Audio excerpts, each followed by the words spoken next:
Evening, ladies and gents. Welcome to You Know the Score. AFCON, the African Cup of Nations 2019, is in full swing and it's alive and kicking. The tournament favourites, Egypt, they were the first team to advance into the round of 16 after beating DR Congo yesterday 2-0 in Cairo. Now, they found that game pretty tricky, but they've qualified with a game to spare, and they topped Group A after Uganda. They scraped a 1-1 draw against my country, Zimbabwe. I don't know how they managed to nick a draw because we was all over them. And now it sets up a shootout for the final game in Group A. Now, in Group B, Nigeria, they topped the group. They haven't hit the ground running as yet. Their front line haven't been firing on all cylinders. However, they top Group B, and they've advanced into the round of 16. And Senegal, without their hitman Mane for the first game of the tournament, they managed to beat Tanzania 1-0. Ivory Coast, they also won their opening game against Bafana, South Africa. So they've started well as Senegal, and they're one of the tournament favourites as well.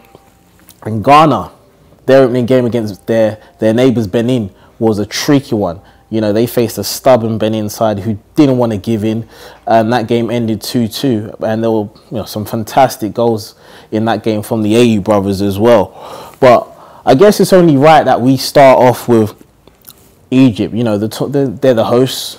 They're the tournament favourites. And they obviously were the first team to advance into the round of 16. I mean, they found that game pretty tricky because Congo, they started that game very well and they gave Egypt a run for their money. I mean, Egypt, they've got some good players in there. We all know they've got Mo Salah, who's probably the best player in the tournament. However, they do look cagey defensively. I mean, when they played Zimbabwe in the opening game, they didn't really trouble Zimbabwe as such. Zimbabwe, I guess that we just didn't have that ingenuity to actually break or open up Egypt. But Congo, they caused them problems. Congo, they had 19 attempts on goal. If we look at the action areas, they had 19 attempts on goal. It was a defensive mix-up which allowed El Mohammadi to get the goal. He's currently playing for Aston Villa. But yeah, it was a defensive mix-up at a corner which allowed Egypt to go in front. And I think that kind of suited Egypt because they was able to kind of sit back, absorb the pressure and hit Congo on the counter-attack. However, Congo did go for it, as I said. I mean, Congo, they had more passes in the final third than Egypt. They had 90 compared to Egypt's 50. Congo, they had 27 crosses. So that, goes to show you, how they approached that game and their intent.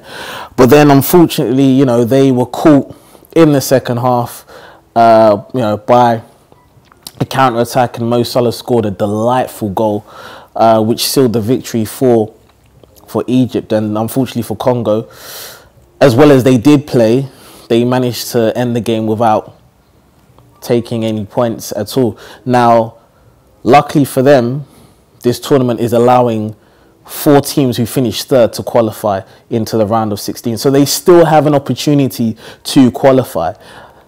They now have to go and beat Zimbabwe in the final game and hope that, there are other teams in the other groups which don't, will get similar points or similar goal difference, because it's all going to boil down to, goal difference, the amount of points the team has got in third place. But, kudos to Congo. They tried, they played well, but Egypt, they were the eventual winners. And, Congo, you got to play Zimbabwe. I don't think you're going to beat us, but we'll have to wait. We'll have to wait and see. But now I'm going to move on to the game, Uganda versus Zimbabwe. Oh my goodness me. I'm still in shock and I'm still fuming at how we managed to throw that game away, because we started off badly. We actually started off badly. And, I'm going to give you guys an insight to what I was watching. There's a VT here whereby we can have a look to see how, you know, Uganda managed to scrape a 1-1 draw against Zimbabwe. Now, as you can see, obviously, we gave away the ball in the middle of the park, which gave Uganda the incentive to attack. And then it was a cheap goal to concede. I mean, Okwi obviously reacted well, but I think the keeper has to do better there and parry it away from goal and put it out of harm's way. But then our equaliser, it was tiki-taka. I mean, come on. Like, if this was Barcelona, oh, look at that. Great play by Carew. And then, obviously, Biliat was in there to tuck it away with a deft finish. Look at that finish. Scintillating. Scintillating finish. It was absolutely fantastic. Now, like I said, if that was Barcelona or Man City, we'll be ranting and raving about how good that goal is. But look at this miss here. This is what I mean. Look, you're 4 yards out. You're 4 yards out. How could you miss? It's harder to score than miss. And honestly, and this was another chance here. We should have put them away. You know, I don't know how this managed to stay out. I mean, look, the keeper makes a good saves, and there's a backspin on the ball, which keeps the ball out. And this is how unfortunate and unlucky Zimbabwe were. And then obviously Uganda came back into it in the last 15 minutes. They had a couple of opportunities here. One from this corner. I actually thought this was going in. Like, my heart was in my mouth here. But, you know, you couldn't get enough curl on it. And then we had one final opportunity to win the game. Musona, he had an absolute host of chances. Now look at this. You know, you're thinking, look, just release it. But he goes for glory, and, you know, he hits it wide. But he had like 3 chances in that, 3 golden chances, and he missed it. And now you can just see the frustration in Zimbabwe there. But, you know, now we face a shootout against Uganda, against Congo on Sunday, which means, you know, obviously we need to win that game, because, you know, if we win, we get 4 points and gives us a better chance of qualifying. But obviously Congo, they can still qualify, so it's going to be a shootout, and it's going to be an explosive game. You know, the last time we met, we beat DR Congo, so I wouldn't say I'm fairly confident, but, you know, I think, you know, the way we played against Uganda, I think we can get a good result. But obviously with Congo, knowing that they can still qualify, they're also going to go for it. So it's going to make for an open game. It's going to make for a very open game. So, you know, I'm excited to see how that game pans out. But if we don't qualify, then Zimbabwe, they can only look back at those chances that they missed in that game, and they'll only have themselves to blame, because you cannot have gilt edge opportunities like that and not put them away at this level. You have to put them away, regardless of the circumstances. You know, the ball might have been bobbling, whatever, I don't care. You have to put those chances away. And as we all know, if you don't take your chances, then, you know, it comes back to haunt you. You know, defining moments in football games, defining moments in tournaments. And, you know, I'm still so frustrated right now. But Uganda, they got out of jail. They got the point. And, you know, they're pretty much sitting in pole position now, because they don't really have to go for it against Egypt, because whatever the result, they're going to finish 2nd or 3rd anyway. And, you know, they're going to have a good chance of going through, really. They're practically through. But, yeah, you know, they can go into the game against Egypt, relax a little bit, you know, enjoy the occasion, enjoy the sunshine. Whilst, you know, Zimbabwe and DR Congo are going to be playing under massive pressure. So, you know, it remains to be seen. But, yeah, it's going to make out for an explosive game on Sunday evening. But the funny thing is about this game is that the Zimbabwean players, they almost boycotted the game. Now, the sad thing is about, you know, about CAF, there's so much corruption in the federation, which is a shame. The Zimbabwean players, they almost boycotted the game due to a lack of finances. They weren't paid their bonuses and their appearance fees, and they were threatening to, you know, they were threatening to not play. I'm happy that they did play, because obviously they played fantastically well. You know, there was a credit to their country, and like I said, it's a shame that we didn't take the 3 points. But you know, it's a shame that obviously we have to keep on referring back to how, you know, the players, you know, aren't being paid for their appearances. They should be getting paid. I don't understand why there's so much corruption. I mean, before back, I think it was in 2015, Zimbabwe were expelled from the World Cup qualifying campaign for 2018 for the simple reason that FIFA didn't pay the coach, you know, his salary. Now that's, you know, that's pretty ridiculous, to be honest. I mean, you know, you want to be represented on the world stage, and you know, for governing bodies or, you know, senior officials not to be forking out, you know, the money that the players and the coaches should have is an absolute joke. Now, on the contrary, with Uganda, they have, well, a decent footballing program. They've kind of like revolutionized how, or their approach in terms of how they're funding the Ugandan federation. There's been the Ugandan footballing resurgence. Now, they've got a French coach, Sébastien Desabre, and he mentioned in the press conference that there's been an evolution with the team, because he's made strong choices in terms of preparation, hotels, logistics with the staff, as well as the medical team. So obviously he's had an influence, and I think he's brought that kind of that European kind of discipline into the Ugandan federation. He says that, you know, we've professionalized all in 18 months, as this wasn't the case when he arrived, and it was still very amateur.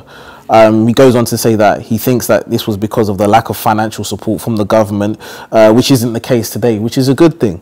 And where, you know, they have the government that supports the team so that they can put in place things which are absolutely fundamental to their preparation. So it's a bit more of a professional environment amongst the Ugandan camp, which is a very good thing, because that's what we need in Africa. You know, Africa is rich, full of culture, you know, from the top to the bottom, and we need a strong African continent with teams who are ready to, you know, be professional on the, you know, biggest stage of them all. And, you know, if more federations in Africa follow Uganda's approach, then, you know, we could see African teams flourish in big stages, for example, in the World Cup, because we're still yet to see an African team lift the World Cup, and it would be a good thing to see very soon.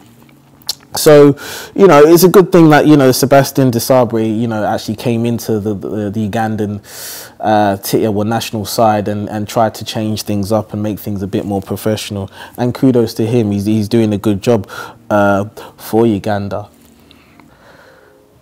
Now, as football fans, one thing we all love is goals. As Andy Gray would say, we love great goals, fantastic team goals. We love goals that are hit into the top bins. And this week we saw some sensational goals, and what I've done is I've gone into the vault and picked out 5 of the best of this week's top goals, and at the end of the show you'll be able to see which goal I selected as the goal of the week. Now, this first goal was a sensational goal. Like I said, if it was Barcelona that scored this goal, we'd be ranting and raving about it for weeks, but it was brilliant play by, you know, Carew down the wing, and then he managed to pick out a pass at the vital moment, and Biliat made a fantastic run and slotted it away into the bottom corner. Brilliant goal. Jordan Ayew against Benin, fantastic strike, brilliant turn, and he hit it top bins. That was a great strike by Jordan Ayew. He's always had a good shot on him ever since his days from Swansea. Now, this one by Abdullah Diaby for Mali was an absolutely sensational strike. I mean, the keeper had absolutely no chance. Pick that one out. But this one's probably, is this one my favourite? This one was a sensational goal by Diatta for Senegal. I wasn't expecting this, and he just hits it into the top corner. You just don't save those. You really don't. Oh, that was lovely. But I think this one's probably the pick of the bunch. Igalo's goal, I think, it's because of the assist by Ola Aina. Excuse me, Nigerians, if I mispronounced it. But look at this back heel. The audacity, the cheek to actually pick him out Like that, oh, that's lovely. That is beautiful stuff. I mean, yeah, I mean, Nigerians were licking their lips with that assist there. But yeah, that was absolutely fantastic. I mean, you know, we had 5 sensational goals, and it's a difficult one. I mean, I don't know which one to pick, to be honest. And I know for a fact that if I was to pick Biliat's goal, you guys would say I'm just being biased because I'm Zimbabwean. But yeah, now you'll find out at the end of the show which one I've picked as the goal of the week. Now, almost at the end of the show, this week I was meant to have a couple of guests who were Nigerian, so it's only right that I'm going to touch upon a little bit of information that I have on the Super Eagles. Now, Nigeria, they're sitting comfortably on the pitch, but off the pitch there are matters which have been called into question. There have been issues with, you know, their federation, and it's the same old issue. You know, we touched upon it earlier, you know, with regards to Zimbabwe and the players not being paid. Now, Nigerian players, they were locked in a dispute over pay ahead of their clash against Guinea. You know, the Super Eagles, they have reportedly not received their allowances as promised. They haven't received their bonuses.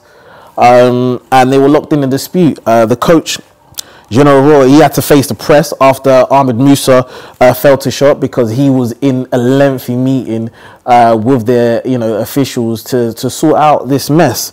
And, you know, apparently, you know, because of this meeting, he was, and some of the players were an hour late for training. Can you blame them? I don't think you can, because, I mean, you know, these players, they're professional footballers, you know. They've also got mouths to feed, you know, and they're representing their country. So, you know, these officials, you know, I don't understand why, you know, they do this to their own. I mean, they're representing the country, you know, they're being broadcast around the world. And the last thing that these players need, yeah, these Nigerian players need, is, you know, the officials being greedy and not paying them what, you know, what they deserve.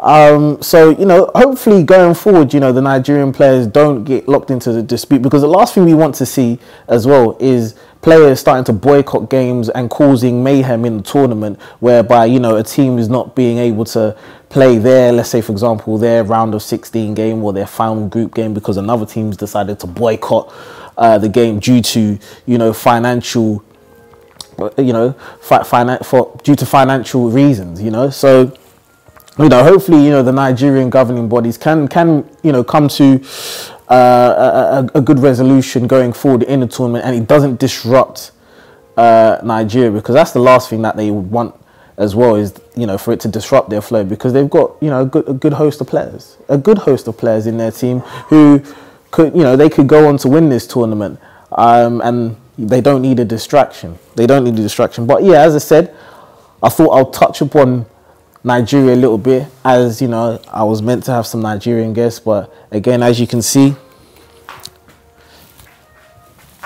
it's just me again, your boy Shingy. But yeah, as I said, Nigeria looking strong on the pitch, off the pitch, not quite, but hopefully, you know, this is the last that we talk about that situation. Okay, so it's now time to reveal who's won the You Know the Score goal of the week. Now, after a 5 to 10 minute consultation with my production team, we've managed to all agree on the goal that we think is a worthy winner. Now, the goal that we picked was Biliat from Zimbabwe. I know you're going to think I'm biased, but I don't care. It's my show. No, I'm joking. Now, the goal that we've actually selected this week for the goal of the week for You Know the Score is Jordan Ayew for Ghana against Benin, because that goal was so sweet, in my opinion. I mean, it was an absolutely sensational goal. I mean, he took the ball on the half turn, swiveled, and then he managed to rifle it into the top corner. And as you can see in the clip here, you know, he hit it, he lashed it into the top corner. And as Andy Gray would say, you just don't save those. You don't buy them. They don't come in packets. You can't go Tesco's. Take a bow, son. Take a bow. But yeah, Jordan Ayew, take a bow, because that was an absolutely sensational goal. And yeah, it was a worthy winner. I mean, I know maybe some of you Nigerians may dispute that and say that Igalo's goal should have been goal of the week due to the back heel, the assist. However, Igalo's finish, it was harder to miss than score, which is why I went for Jordan Ayew. And there was a few other goals as well, Diatta as well, and Diaby's for Mali. But, you know, I think the worthy winner was Andre Ayew. And I'm sure going into next week, we're going to see some more sensational goals. But what I would say is, if you disagree, or if you do agree, leave your comments below in the comments, and, you know, make your opinions heard. Now, that's it for week 1, or shall I say week 2 of You Know The Score African Cup of Nations 2019 special. I'm your host, Shingy. Like I always say every week, make sure you follow my page, my Instagram page, which is Shingy_Rose. On Twitter, Shingy_London, well, Shingy_LDN. Follow the You Know The Score page as well, which is YKTS Football on Twitter and YKTS Football on Instagram. Follow the production team, Hustle Time _, and you'll be able to see what they do in this fantastic studio. It's currently undergoing refurbishment. But yeah, as I said, if you want to join me on the show, I mean, we're covering the African Cup of Nations 2019 up until the final. I think we've still got about 4.5 weeks to go. So like I said, if you're patriotic, come and join me on the show. I mean, next week, like I said, the studio will be up and running again. We'll have the sofas out, you know, we can have a few drinks, cup of tea, some crumpets, and yeah, we'll crack on. But for now, it's your boy Shingy, and I'm out.